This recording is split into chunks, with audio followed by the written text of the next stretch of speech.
আসসালামু আলাইকুম প্রিয় শিক্ষার্থীরা, আশা করি সবাই ভালো আছো। আমাদের এই কোভিড পরবর্তী যে নিউ লাইফে আমরা যারা এখনো অভ্যস্ত হয়ে উঠতে পারিনি বা অভ্যস্ত হওয়ার চেষ্টা করছি, সবাইকে স্বাস্থ্যবিধি মেনে চলাফেরা করার জন্য আমি অনুরোধ জানাচ্ছি। বিশেষ করে যারা আমাদের নতুন শিক্ষার্থী, নতুন শিক্ষাবর্ষে ভর্তি হয়েছ, সবাইকে আমি আমার যুক্তিবিদ্যা ক্লাসে স্বাগতম জানাচ্ছি। আশা করি সবাই ভালো আছো এবং আমাদের যে স্বাস্থ্য নির্দেশিকা আছে এই নির্দেশিকা অনুসরণ করে তোমরা ক্লাসগুলো ফলো করছো। তো আমি প্রথমে তোমাদেরকে আমার পরিচয় দিচ্ছি। আমি নাজমুল আলম ভূঁইয়া, প্রভাষক, দর্শন বিভাগ, সরকারি হাজী মোহাম্মদ মহসিন কলেজ। তোমাদের একাদশ শ্রেণী আমি লজিক ক্লাসটি বা যুক্তিবিদ্যা ক্লাসটি আজকে পরিচালনা করব। তো আমাদের প্রথম দুটি ক্লাসে আমাদের তোমাদের জানো যে তোমরা যে সিলেবাস পেয়েছো তার প্রথম অধ্যায়টি অর্থাৎ ইন্ট্রোডাকশন টু লজিক এর অধ্যায়টি ক্লাস হয়। তো আশা করি এইবার আমরা দ্বিতীয় যে অধ্যায় সেটা থেকে শুরু করতে পারবো নতুনভাবে। আমাদের দ্বিতীয় অধ্যায়টা ছিল যুক্তিবিদ্যার প্রায়োগিক দিক। আর এই ক্লাসটা যারা দ্বাদশ শ্রেণী তারা বাসায় বসে না থেকে আশা করি ফলো করতে পারো, কিংবা তোমরা তোমাদের সংগ্রহে রাখতে পারো, যখন প্রয়োজন অনুসারে এটা দেখে নেওয়ার সুযোগ থাকবে সেই ক্ষেত্রে। আর আমি ছোট করে একটু শুরু করি। প্রথমেই যে যুক্তিবিদ্যার যে বিষয়টা সেটা হচ্ছে আমরা মানবিকের ছাত্রছাত্রীদের এক বিষয়টি আছে একমাত্র। তোমাদের সিলেবাসে সম্ভবত 4টি অধ্যায় থাকবে এবারে প্রথম সাময়িকের যে সিলেবাস। আশা করি তোমরা এটা সংগ্রহ করেছো, ওয়েবসাইট থেকে এটা সংগ্রহ করার কথা, আমরা বিজ্ঞপ্তি দিয়ে দিয়েছি।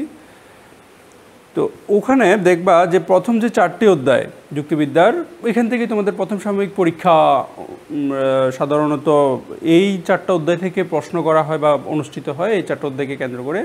তো আমি তোমাদেরকে অনুরোধ জানাবো যে এই 4টা অধ্যায়ের মধ্যে যেহেতু এগুলো ইন্ট্রোডাকশন, এগুলো খুব সহজ, একটু দেখলেই পারা যায়, একটু এখানে হলো যে খুব বেশি মাথা খাটানোর প্রয়োজন হয় না। সুতরাং ভালো মার্কস তুলতে হলে এই অধ্যায়গুলো আসলে কোনো বিকল্প নেই।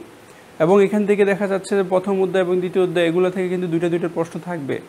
আমরা জানি যে আশা করি তোমরা তোমাদের রুটিন, তোমাদের পরীক্ষার সিলেবাস এবং অন্যান্য সকল কিছু সম্পর্কে তোমরা জানো এবং এই বিষয়টি নিয়ে তোমাদের মধ্যে কোনো ধরনের দ্বিধা বা দ্বন্দ্ব নেই।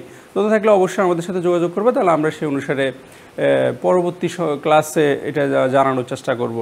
তো সবাইকে আমি আহ্বান জানাচ্ছি আজকে আমাদের এই ক্লাসটি উপভোগ করার জন্য। আর নতুন একাদশ শ্রেণীর ছাত্রছাত্রীদের হয়তো একটু বুঝতে কষ্ট হবে, বাট আশা করি আমরা ক্লাস শেষে সেই কষ্টটা আমরা সফলতায় রূপান্তর করতে পারবো। তো আমি পরবর্তী স্লাইডে যাচ্ছি। এখানে কি শিখবো আমরা? যুক্তিবিদ্যার প্রায়োগিক দিক, দর্শনের সাথে সম্পর্ক,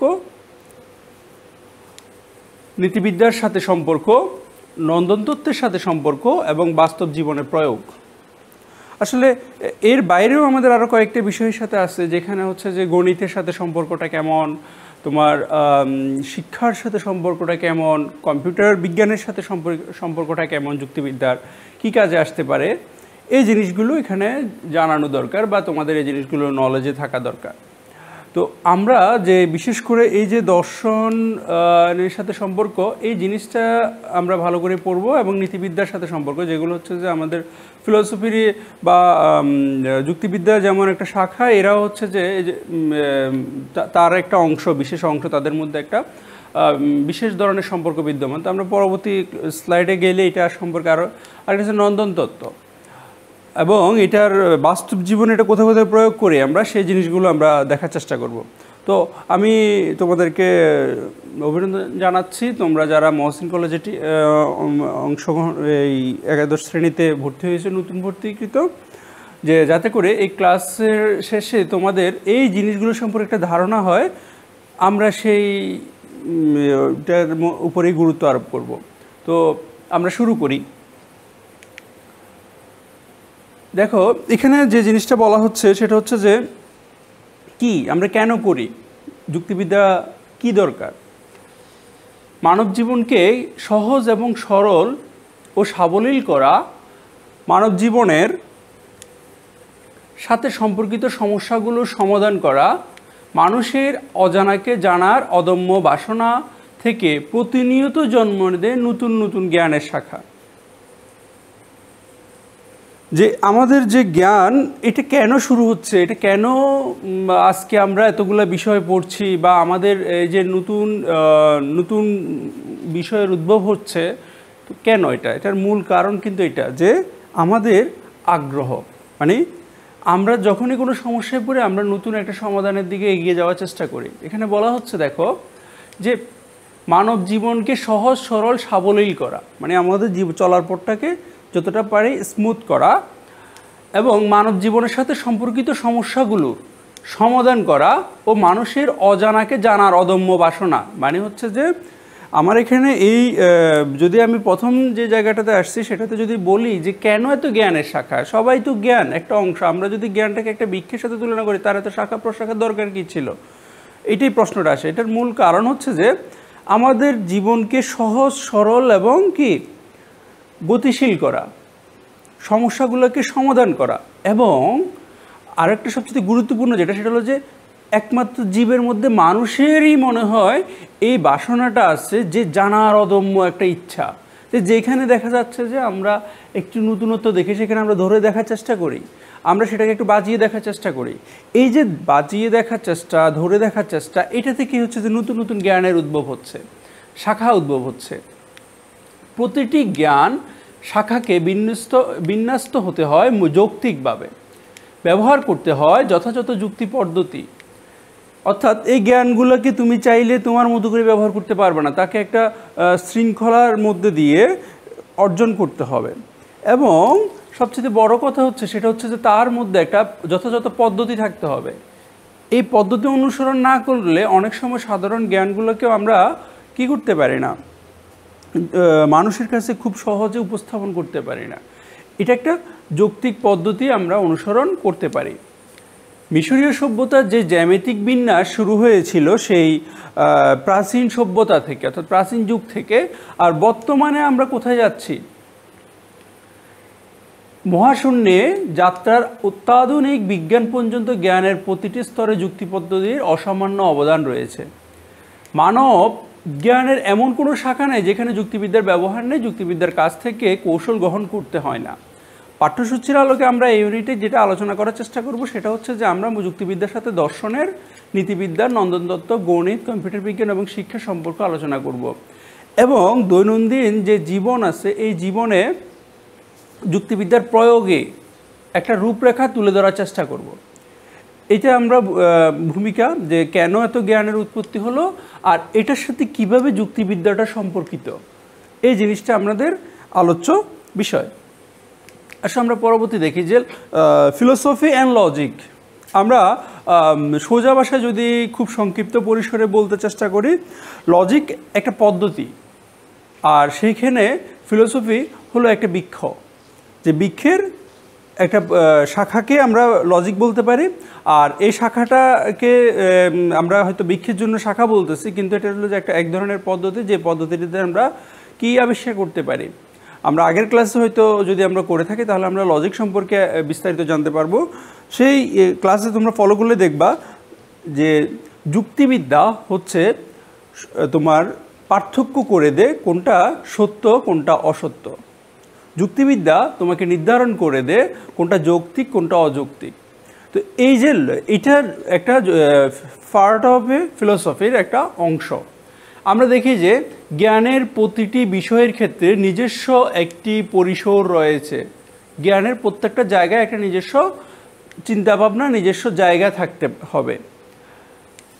আর জ্ঞানের যে কোনো শাখার সঠিক আলোচনা করতে হলে অন্য বিশেষ সাথে সম্পর্কিত হয়ে অগ্রসর হতে হয়। তুমি চাইলে যে আমি একদম ভিন্নভাবে আলাদাভাবে অগ্রসর হতে পারবো তা কিন্তু সবসময় নাও হতে পারে। বিশেষ করে যে কোনো জ্ঞান শাখায় কোনো তত্ত্ব প্রতিষ্ঠা করতে হলে যুক্তিবিদ্যার সহযোগিতা প্রয়োজন। আমরা এখানে দেখতে পারি যে দার্শনিক গ্যাটলর ট্রেগে যথাযথই বলেছেন যে সকল বিজ্ঞানের কাজ হলো সত্য আবিষ্কার করা, আর যুক্তিবিদ্যার কাজ হলো সত্যতার মূল সূত্র নির্ণয় করা। আমরা একটা জিনিস বললাম যে একটু আগে বলছি না যে যুক্তি সত্য অসত্য, যুক্তির বৈধতা অবৈধতা নির্ণয় করাই হচ্ছে যে যুক্তিবিদ্যার লক্ষ্য।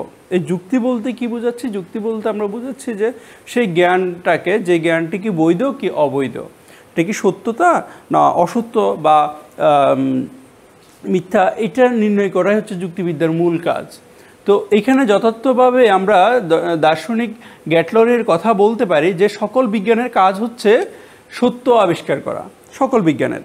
আর যুক্তিবিদ্যার কাজ হচ্ছে যে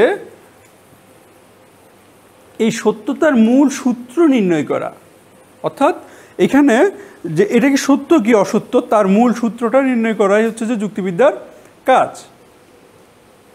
যুক্তিবিদ্যা এবং দর্শনের পারস্পরিক সম্পর্ক নিয়ে অনেকের ভিন্ন ভিন্ন মত থাকতে পারে বা অনেক মতামত থাকতে পারে। অনেক দার্শনিক মনে করেন যুক্তিবিদ্যা হলো এক ধরনের দর্শন, আবার অনেকে বিশ্বাস করেন যে যুক্তিবিদ্যা হলো দর্শনের ব্যবহৃত একটি কৌশল মাত্র। তবে যুক্তিবিদ্যা এবং দর্শন উভয় জ্ঞান শাখাকে পৃথিবীর বিখ্যাত এবং মহান জ্ঞানীদের অবদানে সমৃদ্ধ হয়েছে। তো এই যে লজিক এবং এটাকে আমরা যদি আরও সংক্ষিপ্ত ভাষায় বলতে চাই, সেটা হচ্ছে যে ফিলোসফি একটা বৃক্ষ আর লজিক হচ্ছে যে তার একটা শাখা। দর্শনের অনেকগুলো শাখা, এর মধ্যে একটা শাখা হচ্ছে লজিক। আর এই দর্শনের পুরো সমগ্র সত্তাটাকে যদি আমরা সত্যতা এবং বৈধতার ক্ষেত্রে দেখতে চাই, সেটাকে নির্ধারণ করার মূল কাজটা করে হলো কি লজিক। তো যার কারণে এদের মধ্যে আমরা মিল এবং অমিল, আমরা পরবর্তী স্লাইডগুলোতে যেটা পড়তে যাব সেখানে আমরা যে জিনিসটা দেখার চেষ্টা করব বা আমরা যে জিনিসটা ফলো করার চেষ্টা করব, সেটা হচ্ছে লজিক তার শাখা হলেও তার নিজস্ব এক ধরনের যুক্তি পদ্ধতিকে অনুসরণ করে। পদ্ধতিটা তাদের আলাদা আলাদা, যদিও তারা একই মায়ের সন্তানের মতো, কিন্তু তাদের একটি আলাদা ব্যক্তিসত্তা থাকতে পারে। তো আমরা দুইটা জিনিসকে যে একে অন্যের যেমন পরিপূরক হিসেবে কাজ করবে, আবার তাদের মধ্যে আমরা ভিন্নতাও দেখতে পারবো। তো আমরা পরবর্তী ক্লাসে একটু স্লাইডে গেলে আমরা জিনিসটা আরও বিস্তারিত পাবো। কারণ আমাদের যেহেতু তোমরা নতুন, আমি আবার একটু বলি যে এই যুক্তিবিদ্যা বিষয়টি আসলে একাদশ শ্রেণীতেই অন্তর্ভুক্ত করা হয়। আমরা সাধারণত বাংলা, ইংরেজি বা অন্যান্য গণিত এই ধরনের বিষয়গুলো সাধারণত আমরা ক্লাস 1 বা 2 স্টুডেন্টদেরকে পর্যন্ত পড়ানো হয়, কিন্তু যুক্তিবিদ্যা কেন পড়ানো হয় না? আসলে এখানে যত বেশি না তোমার মুখস্থ বা তুমি যে জানার বিষয়, তার চেয়ে বেশি হলো যে চিন্তার বিষয়টা বেশি বিদ্যমান, যে কেন এই যুক্তিবিদ্যাটাকে একটা নির্দিষ্ট সার্টেন লেভেলের পরে দেওয়া হচ্ছে। তার মানে তার আগে নেওয়ার মতো আমাদের সেই চিন্তার জায়গাগুলো ক্লিয়ার থাকে না। তো ওই কারণে আসলে লজিকটাকে আমাদের একাদশ শ্রেণী থেকেই বাধ্যতামূলক করা হয়, বা এর আগে আমরা সাধারণত এটা পড়ি না। সমাজবিজ্ঞান, অন্যান্য বিজ্ঞান আমরা পড়ি, আমরা সমাজ বলো বা ইতিহাস বলো, ভূগোল বলো, অনেকগুলো বিষয় আমরা ওখানে পড়ে আসি, কিন্তু দেখা যায় যে শুধুমাত্র লজিকটাই হচ্ছে যে একাদশ শ্রেণীতে বিদ্যমান। আর ফিলোসফিটা হচ্ছে যেহেতু এটা আরও উপরের একটা অংশ, সুতরাং এটা তোমরা অনার্স লেভেলে গিয়ে, অর্থাৎ তোমরা উচ্চ মাধ্যমিকের পরে গিয়ে উচ্চশিক্ষার ক্ষেত্রে এটা তোমরা শুরু করতে পারো। সো এই জিনিসটা যতটুকু না তোমরা মুখস্থ করবে, তার চেয়ে বেশি কিন্তু অনুধাবনের প্রশ্ন আছে, যেখানে চিন্তার বিষয় আছে। আসলে আমরা পরবর্তী স্লাইডে গিয়ে দেখি লজিক মানে কি। আমি যদি শাব্দিক অর্থে দেখি লজিক বা দর্শনের অর্থ হচ্ছে যে ফিলোসফি। এখানে আছে ফিলোসফি। এই যে ফিলোসফি শব্দটি গ্রিক শব্দ ফিলোস এবং সোফিয়া শব্দ থেকে উদ্ভূত। আর ফিলোস শব্দের অর্থ হলো টু লাভ, মানে ভালোবাসা। সোফিয়া মানে হচ্ছে যে শব্দের অর্থ হলো জ্ঞান, উইজডম। উইজডম অর্থাৎ জ্ঞান। অর্থাৎ এই শাব্দিক অর্থে ফিলোসফি শব্দটা যে আসছে হলো যে গ্রিক শব্দ ফিলোস এবং সোফিয়া থেকে। ফিলোস অর্থাৎ যে টু লাভ, আর সোফিয়া মানে হচ্ছে উইজডম, অর্থাৎ জ্ঞান। এই ফিলোসফি মানে হচ্ছে যে জ্ঞানের প্রতি অনুরাগ, জ্ঞানের প্রতি ভালোবাসা, জ্ঞানের প্রতি কি যেই তুমি যে জ্ঞানী মানে অনুসন্ধানী ইচ্ছু, এই যে জ্ঞান অনুসন্ধানের ইচ্ছু ব্যক্তিকে আমরা এক ফিলোসফার বলতে পারি। মানে যার জানার আগ্রহ আছে, যার চিন্তা করার আগ্রহ আছে, যা চিন্তা করে সব কিছু নিয়ে, তাকে তুমি কিন্তু শাব্দিক অর্থে ফিলোসফার বলতে পারো। আমরা যে যদি এটার অর্থগুলো দেখতে পারি, মূলত সমগ্র বিশ্বে এবং জীবন সম্পর্কে একটা সুসংগত ও যৌক্তিক জ্ঞান প্রদান করাই হলো দর্শনের উদ্দেশ্য। যে দর্শনের উদ্দেশ্য আদর্শ যদি আমরা খেয়াল করি, যে আমাদের মাথার মধ্যে বা আমাদের যে চিন্তার জায়গাটা আছে সেখানে আমরা দেখা যে জীবন সম্পর্কে, আমাদের নিজের জীবন সম্পর্কে একটা সুসংবদ্ধ এবং যৌক্তিক ধারণা প্রদান করাই হচ্ছে যে আমাদের দর্শনের প্রধানতম উদ্দেশ্য। তাই দর্শন সূক্ষ্ম বিচার বিশ্লেষণের মাধ্যমে এই বিশ্বজগৎ ও জীবন সম্পর্কে একটি যৌক্তিক ব্যাখ্যা দেওয়ার দাঁড় করানোর চেষ্টা করে সবসময়। অতএব বিচার এবং সমালোচনাই হলো দর্শনের প্রধান বৈশিষ্ট্য। এখন এখানে এই যে যৌক্তিক ব্যাখ্যা, তারপর এখানে কিছু টার্মস আমরা ব্যবহার করার চেষ্টা করছি যেগুলো সম্পর্কে সাধারণত আমরা এর আগ পর্যন্ত, অর্থাৎ একটা নির্দিষ্ট এইজের পরে গিয়ে আমরা কিন্তু কি করতে পারি না, নতুন জ্ঞান অনুসন্ধান করতে পারি না। তো এই নতুন জ্ঞান, নতুনত্বকে জানার যে আগ্রহ, সেটাকে আমরা যদি অনুসরণ করতে হয়, সেটাকে যদি আমাদের জানতে হয়, সেই ক্ষেত্রে এই যে ফিলোসোফাররা এর সময়টা শুরু হয়, মানে তার আগে পর্যন্ত কি আমি জ্ঞানী নই, তার আগে পর্যন্ত আমার জানার আগ্রহ নাই। সাধারণত বলা হয় বাচ্চাদের আগ্রহটা সবচেয়ে বেশি, কিন্তু তারা তখন দার্শনিক হয়ে উঠতে পারে না। কেন? কারণ তাদের চিন্তার জায়গাটা কম। তারা হচ্ছে যে সব কিছুকে জানার, নতুন নতুন জিনিসকে জানার যে আগ্রহ, সেই আগ্রহটাকে তারা বাস্তবায়ন করে মাত্র। কিন্তু যখন সে এটাকে সাথে নিজেকে সম্পৃক্ত করার চেষ্টা করে, যখন সে এটাকে নতুন জ্ঞান অর্জন করার চেষ্টা করে এবং তারা এটাকে ব্যক্তি জীবনে কাজে লাগানোর চেষ্টা করে, তখনই হচ্ছে আসলে একজন ফিলোসফিক্যাল চিন্তাটাকে আমরা তখন এটাকে রূপ দেওয়ার চেষ্টা করি বা আমরা এটাকে ফিলোসফি বলতে পারি। বস্তুত দর্শন আমাদের জীবনের অর্থ, স্বরূপ ও পরিণতির মূল্য নির্ধারণ করে। অর্থাৎ আমাদের জীবনের যে অর্থ, স্বরূপ এবং পরিণতি ও মূল্য নির্ধারণ করে থাকে। প্রকৃতপক্ষে দর্শন জীবন ও জগতের সকল সমস্যা চিহ্নিত করতে, তার সমাধান করতে চেষ্টা করে। অতএব এইসব প্রয়াসের মধ্যে রয়েছে একটি সর্বমুখী সক্রিয়তা, তাৎপর্যময় প্রকৃতি ও সত্যের প্রতি এক মহতী অনুরাগ। অর্থাৎ সকল জ্ঞানেরই, আমরা বলছিলাম যে সকল জ্ঞানের উদ্দেশ্য হচ্ছে সত্যকে অনুসন্ধান করা, সত্য আবিষ্কার করা।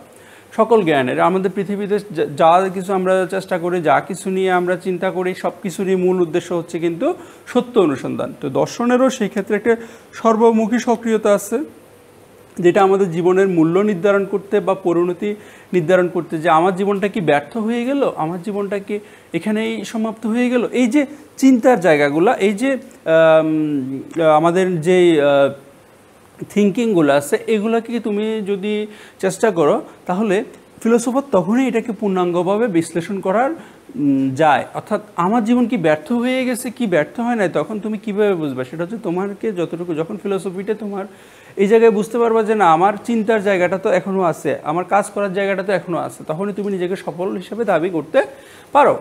তো দেখো যে দর্শন আর আলোচনার ইন্দ্রিয় অভিজ্ঞতার পরিসরে অতিক্রম করে এক বিমূর্ত ইন্দ্রিয়তীত জগতে প্রবেশ করে তার জিজ্ঞাসার উত্তর পেতে চায়। তাই দর্শন হলো মানুষের এমন জ্ঞানের উপলব্ধি যা সর্বমুখী সত্যকে সামগ্রিকভাবে জানতে চায় এবং অন্য সকলের সামনে সেই সত্যকে তুলে ধরে। তো শুধুমাত্র নিজেই জ্ঞানে আলোকিত হয় না, সে অন্যকে আলোকিত করে। আরও সোজাভাবে যদি বলি, যে বিষয়গুলো নিয়ে আমরা সাধারণত আলোচনা করতে ভয় পাই, কেমন সেটা, যে ইন্দ্রিয়, অর্থাৎ যেটা আমরা দেখতে পাই, আর যেটা আমরা দেখতে পাই না সেই বিষয়টা নিয়েও ফিলোসোফার কিন্তু আলোচনা করে এবং সেখান থেকে তার সমাধান পাওয়ার চেষ্টা করে, উত্তর খোঁজার চেষ্টা করে। এই যে নিরন্তর ছুটে চলা, এই যে নিরন্তর চিন্তার জায়গাগুলোকে সে সম্প্রসারিত করা, জ্ঞানের সত্যকে অনুসন্ধান করা, এই পুরো বিষয়টাকে এই হচ্ছে যে ফিলোসফির একটা পার্ট। তো এই পুরো সমগ্র অংশটা যখন সে একটা সত্যকে অনুসন্ধান করতে পারে, সেখানে একটা মূর্ত বা বিমূর্ত সকল বিষয়, অর্থাৎ যে বিষয়টাকে তুমি দেখতে পাচ্ছ, যে বিষয়টাকে তুমি দেখতে পাচ্ছ না। অর্থাৎ ফিলোসফিতে এমন এমন আলোচ্য বিষয় আছে যে বিষয়গুলো সাধারণত অন্যান্য জায়গায় উপেক্ষিত হয়। কারণ আমরা যদি বলি পদার্থবিজ্ঞান, সে হলো পদার্থ নিয়ে আলোচনা করবে, তার অবশ্যই দৃশ্যমান কিছু থাকতে হবে। আমরা অন্যান্য জ্ঞানের ক্ষেত্রে আমরা সেটা দেখতে পাই যে তারা যেটা দেখে সেটা নিয়ে আলোচনা করে, কিন্তু দেখে না সেটা নিয়ে আমরা আলোচনা করতে ইচ্ছুক নয় বা আমরা আলোচনার বিষয়বস্তু সেটাকে আমরা নির্ধারণ করতে পারি না। তো ফিলোসফি একমাত্র জায়গা যেখানে হচ্ছে তোমার এই দৃশ্যমানের বাইরে অংশটুকু নিয়েও আলোচনা করতে চায় এবং সেখান থেকে সমাধান নিতে আগ্রহী। তো এই যে এটাই হচ্ছে যে আমরা দাঁড়া করাতে পারি যে ফিলোসফি বলতে আমরা কি বুঝি, যেটা হলো যে বিচার এবং সমালোচনা হলো যে দর্শনের প্রধান বৈশিষ্ট্য। আর বস্তুত দর্শন আমাদের জীবনের অর্থ, স্বরূপ, পরিণতি ও মূল্য নির্ধারণ করে দেয় এবং এটাই হচ্ছে যে এই যে জ্ঞানের প্রতি যে অনুরাগ এবং যারা জ্ঞানের প্রতি কে ভালোবাসে তারাই আমরা বলতে পারি যে তারাই ফিলোসোফার। এটা কি ফিলোসফি যদি বলি, আর যারা এই কাজটা করে তাদেরকে আমরা ফিলোসোফার বলতে পারি। আসি আমরা দেখি পরবর্তী স্লাইডে যে যুক্তিবিদ্যা এবং এই ফিলোসফির সাথে আমাদের সম্পর্কটা কোথায়। যুক্তিবিদ্যা ও দর্শন যদি আমরা দেখি, সাদৃশ্যগুলো যদি দেখি, সাদৃশ্যের মধ্যে প্রথম সাদৃশ্য হচ্ছে যে দ্বারা উভয়ই কি শাখায় জ্ঞান শাখা আলোচনা করে এবং ক্ষেত্রে যুক্তিবিদ্যার চিন্তা ব্যবহার করে, অর্থাৎ তাদের মূল অস্ত্র হলো থিঙ্কিং বা চিন্তা করা। অর্থাৎ যুক্তিবিদ্যা এবং দর্শন দুইজনেরই একটা মূল প্ল্যাটফর্ম ইউজ করে তারা, এটা হচ্ছে এই রিজনিং বা চিন্তা। অর্থাৎ তারা হচ্ছে যে থিঙ্কিংটাকে কী করে সবসময় মূল অস্ত্র হিসেবে দুইজনই ব্যবহার করার চেষ্টা করে। আর যেই তাদের মধ্যে সাদৃশ্য আমরা দেখতে পাবো সেটা হচ্ছে যুক্তিবিদ্যা ও দর্শন উভয় চিন্তাশীলতাকে ব্যবহার করে এবং সাফল্যের জন্য ব্যক্তির চিন্তাশীলতার উপর নির্ভরশীল। অর্থাৎ ওই যে চিন্তাশীলতাটাকে শুধু ব্যবহার করে খানতে হয় না, তাদের এই সাফল্যের জন্য এই জিনিসটা খুবই দরকার, সেটা হলো যে ব্যক্তির চিন্তাশীলতার উপরই তারা নির্ভরশীল অতিমাত্রায়। আর 3 নম্বর যে আমরা দেখতে পাই যে যুক্তিবিদ্যা ও দর্শন উভয়ই চিন্তার কতগুলো সাধারণ সূত্রকে স্বতঃসিদ্ধ হিসেবে ধরে নেয়। অর্থাৎ আমরা সাধারণত আমরা গণিতের ক্ষেত্রে এই কাজটা করি, দেখি যে আমরা কিছু সূত্র আছে, এই সূত্রকে সবাই স্বতঃসিদ্ধ, অর্থাৎ এটা সঠিক, এটা ধরে নিয়ে আমরা অঙ্কটা বা আমরা ওই জিনিসটা সমাধান করার চেষ্টা করি। এটা কিছু গণিতের সূত্র আমরা ফলো করি। তো সেই ক্ষেত্রে তেমনই ফিলোসফির ক্ষেত্রে বা এই ফিলোসফি বলো এবং লজিক বলো দুটোর মধ্যে এই যে একটা সাধারণ সূত্রকে স্বতঃসিদ্ধ হিসেবে আমরা কি করি, ধরে নেওয়ার চেষ্টা করি বা মেনে চলি। 4 নম্বর যেটা কথা বলা হচ্ছে যে যুক্তিবিদ্যার মূল উদ্দেশ্য হলো সত্যকে জানা ও প্রতিষ্ঠা করা। দর্শনেরও সেম, যে আমাদের যে দর্শন ও জগৎ এবং জীবনের অন্তর্নিহিত সত্যকে জানতে চায়। এদিকে থেকে দর্শন এবং যুক্তিবিদ্যার উদ্দেশ্য কাজ এক এবং অভিন্ন, অর্থাৎ দুইটা জ্ঞানেরই মূল উদ্দেশ্য। এটা শুধু নট অনলি দ্যাট যে লজিক অ্যান্ড ফিলোসফি ক্ষেত্রে সত্য, সেটা হচ্ছে যে কোনো জ্ঞানের ক্ষেত্রে আমাদের কমন প্ল্যাটফর্ম হচ্ছে যে তারা সবাই মানুষের উন্নয়ন চায়, তারা সবাই সত্যকে আবিষ্কার করতে চায়। সুতরাং এগুলো হচ্ছে যে কমন বিষয়, যেখানে তোমাদের যদি অন্যান্য বিষয়ের উপরও এই ধরনের সাদৃশ্যগুলো আসে, বিশেষ করে তোমাদের যখন দুইটা বিষয় বা আমরা যারা একাদশ শ্রেণীতে তোমরা পরীক্ষা দিবা তখন দেখবা তোমাদের উপর এমন কিছু বিষয় নির্ধারণ করে দিবে যেখানে দেখা যাবে তোমরা দুইটা বিষয়ের ক্ষেত্রে যে সাদৃশ্যগুলো দেখবা, কমন সাদৃশ্যগুলোর মধ্যে এগুলো পড়বে, তাদের সত্য অনুসন্ধান করা এবং মানুষের উন্নয়ন করা। সকল উদ্দেশ্যই একটা, যে সকল জ্ঞানের সকল কিছুরই উদ্দেশ্য হচ্ছে যে এটার মধ্যে সমাধান করার চেষ্টা করা। 3 যেটা বলা হচ্ছে যে পঞ্চমটা হচ্ছে যুক্তিবিদ্যার পদ্ধতি এবং দর্শনের জ্ঞানের সকল শাখা তার নিজস্ব সমৃদ্ধির জন্য ব্যবহার করে। অর্থাৎ যুক্তিবিদ্যার পদ্ধতি এবং দর্শনের জ্ঞান সকল শাখা তার নিজস্ব সমৃদ্ধির জন্যই ব্যবহার করে। আরও সহজভাবে যদি বলি, দর্শন যুক্তিবিদ্যার সকল পদ্ধতিকে অ্যাবজর্ব করে নেয়। মানে হচ্ছে যে যুক্তিবিদ্যার যে পদ্ধতিগুলো ব্যবহার করে যৌক্তিক হয়ে ওঠে, সেটাকে দর্শন নিজের অন্যান্য ক্ষেত্রে, অন্যান্য সত্য অনুসন্ধানের ক্ষেত্রেও কিন্তু কাজে লাগানোর চেষ্টা করে। তো আমরা দেখি এগুলো হচ্ছে যে দর্শন এবং যুক্তিবিদ্যার মধ্যে সাদৃশ্য। এখন আসলে কিছু বৈসাদৃশ্য দিকে আমরা নজর দিই, সেটা আমরা দেখতে পারি। সেটা হচ্ছে মিল এবং অমিল। এখন অমিলগুলো হচ্ছে প্রথমত যেটা দেখি যে যুক্তিবিদ্যা হলো দর্শনের একটি শাখা, এদিক থেকে যুক্তিবিদ্যা দর্শনের অন্তর্ভুক্ত, মানে হচ্ছে দর্শনটা একটা বড় অংশ, যুক্তিবিদ্যা দর্শনের ছোট্ট একটা অংশকে বিলং করে। এটা অর্থাৎ আমরা যদি একটা পরিবার বলি, পরিবারের যদি 5টা সন্তান থাকে, ফিলোসফির 5টা সন্তানের মধ্যে একটা সন্তান হলো যে লজিক। আচ্ছা, যুক্তিবিদ্যার হলো জ্ঞানের খণ্ডিত আলোচনা, দর্শন হলো জ্ঞানের সামগ্রিক। অর্থাৎ যেহেতু তার অংশটা বড়, সুতরাং এখানে শুধুমাত্র যুক্তিবিদ্যার জ্ঞান যেমন ফিলোসফিকে সমৃদ্ধ করে, ঠিক তেমনি অন্যান্য শাখাগুলো সমৃদ্ধ করে। তার মানে হচ্ছে যে এটা সামগ্রিক বা খণ্ডাংশ আমরা বলতে পারি জ্ঞানকে, লজিকের জ্ঞানটাকে, আর ফিলোসফির জ্ঞানটাকে আমরা সামগ্রিক হিসাবে ধরে নিতে পারি। 3 নম্বর যেটা বলছে যুক্তিবিদ্যার পরিধি দর্শনের চেয়ে সংকীর্ণ। দর্শনের পরিসর ব্যাপক এবং বিস্তৃত, এটা কমন কথা। যেহেতু তার অংশ বড়, সুতরাং তার আলোচনার অনেকগুলো সেক্টর কাজ করে। আর যুক্তিবিদ্যা শুধুমাত্র তার একটা সেক্টর নিয়ে কথা বলে। যুক্তিবিদ্যার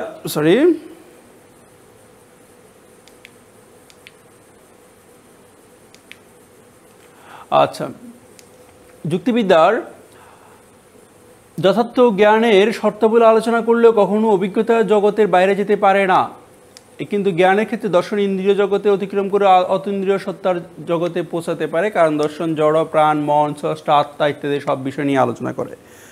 একটু আগে আমরা আলোচ্য বিষয় যখন পড়ছিলাম ফিলসফির, তখন তোমরা খেয়াল করে দেখবা যে যেহেতু নট অনলি দ্যাট যুক্তিবিদ্যা, এখানে অনেকগুলো বিষয় তাদের নির্দিষ্ট ক্রাইটেরিয়ার বাইরে যাওয়া তাদের পক্ষে সম্ভব না, অর্থাৎ তাদেরকে অবশ্যই একটা নির্দিষ্ট যুক্তি পদ্ধতি অনুসরণ করতে। সে অনুসরণের ক্ষেত্রে যেটা হয় সেটা হলো যে তারা ইন্দ্রিয়ের বাইরের কোনো কিছু নিয়ে আলোচনা করে না।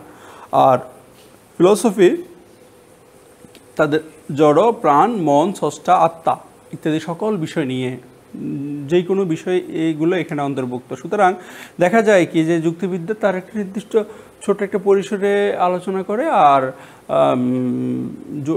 তোমার ফিলসফিটা হচ্ছে যে তার আলোচ্য পরিধি অনেক বড়। সর্বশেষ যেটা, যে দর্শন সত্যতার জন্য যুক্তিবিদ্যার উপর নির্ভরশীল, আর যৌক্তিক পদ্ধতি দার্শনিক সমাধানের উপর নির্ভরশীল। অর্থাৎ আমরা যদি এখানে দেখতে পাই যে যুক্তিবিদ্যার ক্ষেত্রে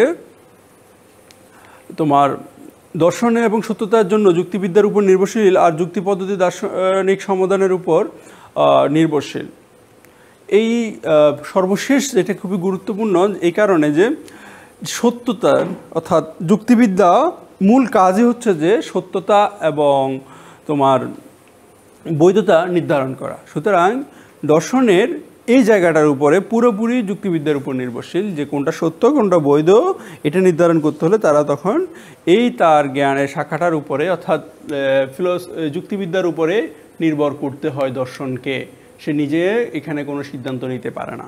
এটা হলো যে তাদের মধ্যে আন্তঃসম্পর্ক। আমরা যখন এই ধরনের প্রশ্ন আসবে আমরা চেষ্টা করব যে এই বিষয়গুলোকে নিয়ে আসতে, তাদের মধ্যে আলোচ্য বিষয় এগুলা যখন আমরা দেখব তাদের মধ্যে সাদৃশ্য এবং বৈসাদৃশ্যগুলো আলোচনা করব।